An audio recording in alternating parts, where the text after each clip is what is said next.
Hello, bienvenue dans cette nouvelle vidéo. Aujourd'hui, je vais vous présenter les nouveaux aquarelles de chez Angle 24. Ils m'ont envoyé les 6 couleurs.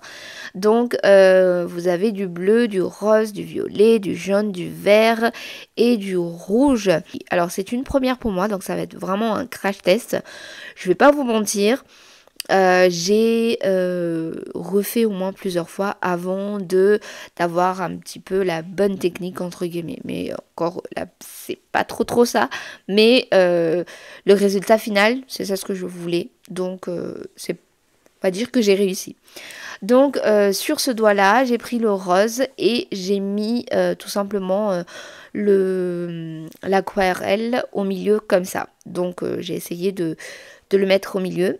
Puis ensuite, j'ai pris mon petit pinceau imbibé d'alcool et je viens flouter un petit peu le trait que j'ai fait au milieu de mon ongle.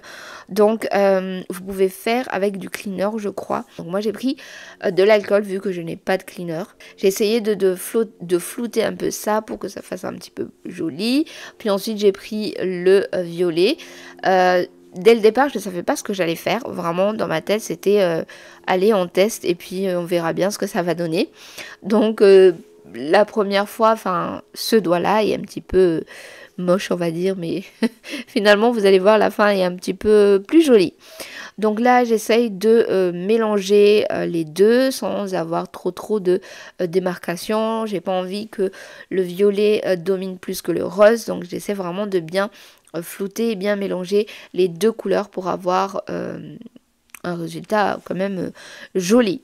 Donc une fois que c'est fait, je vais venir laisser sécher et je passe à l'autre doigt. Alors ici, je voulais faire une petite fleur, donc je vais mettre 4 petites gouttes comme ça pour faire du coup les pétales. Donc j'ai fait les 4 petits points comme ça, puis ensuite j'ai pris mon pinceau et je vais venir que travailler avec la tête de mon pinceau pour avoir pour flouter, diffuser, je sais pas trop comment expliquer, mais de toute façon l'image parle d'elle-même. C'est mieux que mes explications. Donc là j'essaie de faire ma pétale tout en floutant vers l'extérieur. Donc je travaille que avec la pointe de mon pinceau. Et puis voilà, j'essaie de faire en sorte que la fleur ressorte, enfin que ça se voit en fait quoi. Donc voilà, je travaille vraiment que la pointe pour flouter, pour venir étaler un petit peu la matière. Et voilà ce que ça donne une fois que j'ai fait les 4 pétales. Et vous voyez, ça rend plutôt pas mal. Et là, je voulais avoir un peu plus de profondeur au niveau du milieu de ma fleur. Donc, j'ai pris mon pinceau sans rajouter de matière. Je suis venue encore flouter et disperser un petit peu la couleur au milieu. Et du coup, je fais la même chose, mais en plus petit. Donc, j'ai fait que 3 pétales, enfin 3 petits points pour faire les pétales. Et là, vous voyez bien, je travaille que avec la tête de mon pinceau, vraiment avec la pointe. Et je trouvais ça vraiment très satisfaisant à faire. Moi qui aime pas trop faire les dessins à main levée comme ça, je trouvais que c'était plutôt pas mal pour une première fois. Donc j'ai vraiment aimé. Donc voilà ce que ça donne une fois que c'est fait. Je laisse sécher et sur ce doigt là j'ai fait comme un genre de coquelicot, enfin une fleur en fait en forme de...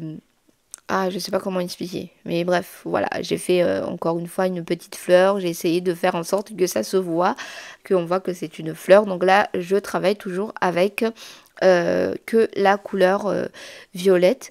Et puis j'ai essayé de bien rendre ça un peu plus joli.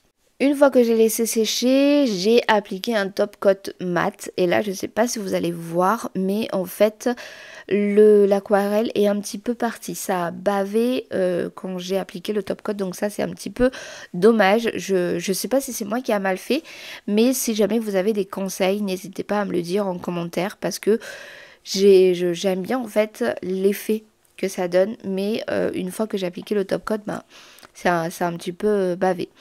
Alors, bonus de 7 dans cette vidéo, c'est l'effet chrome. Je sais pas vous, mais moi quand j'ai commencé à faire la clientèle, ça me stressait énormément de faire le chrome parce que j'en mettais partout à chaque fois, c'est jamais propre et ça me stressait. Donc j'ai trouvé la technique pour avoir un chrome vraiment parfait et propre sans en mettre partout. Donc avant de faire le chrome, je viens tout simplement appliquer un top coat mat, puis ensuite je passe un petit coup d'alcool ou alors un cleaner comme vous voulez, et ça permet d'enlever vraiment tout résidu. Ensuite je fais mon petit, enfin vous faites votre chrome par dessus. Une fois le top coat bien dégraissé, je viens appliquer voilà ce que vous voulez. Là j'ai pris un transparent, un gel transparent pour faire mon effet chrome, puis ensuite je viens frotter mon chrome avec une éponge. Je frotte bien pour que ça fasse vraiment l'effet métallique, non pas pailleté. Et une fois que c'est bon, je viens prendre une éponge propre et je viens frotter comme ceci. Et c'est là où tout part, et ça c'est magique. Pourquoi j'ai pas trouvé cette technique avant, quoi? Parce qu'avant je galérais. Donc voilà, je voulais partager ça avec vous. Je sais pas, j'espère que ça va vous servir. En tout cas, moi, ça a changé ma façon de faire le chrome, et ça, c'est vraiment merveilleux parce que j'en avais marre d'en avoir partout et ça fait pas beau sur les photos. Donc voilà. Ensuite, bien évidemment, il faut protéger le chrome. Donc pour ça, il faut appliquer un top coat. Donc ici, c'est le top coat sensitif de chez Angle 24. Il est vraiment très très bien. Il tient vraiment longtemps et ça brille aussi pendant longtemps. Donc je vais appliquer partout. Puis ensuite, sur ce doigt-là, vu que j'ai pas fait de chrome dessus, je vais mettre des petites billes au milieu de ma fleur. Et puis après j'ai terminé et voilà le résultat. J'ai beaucoup aimé travailler l'aquarelle, c'était une première pour moi et franchement je me suis pas mal débrouillée. Juste je trouve dommage l'aquarelle il a un petit peu bavé. Bon, ça je pense qu'il y a une raison, peut-être j'ai vraiment foiré quelque part, mais en tout cas j'ai aimé faire l'aquarelle et le résultat est beaucoup trop beau. Enfin, c'est pas du tout français ce que je viens de dire. Mais voilà, dites-moi en commentaire ce que vous en pensez. Vous avez toujours mon code promo. C'est valable uniquement pour les nouveaux clients. Et ça sera tout pour moi aujourd'hui. J'espère que la vidéo vous plaira. Et je vous dis à très bientôt dans une prochaine vidéo. Bye tout le monde!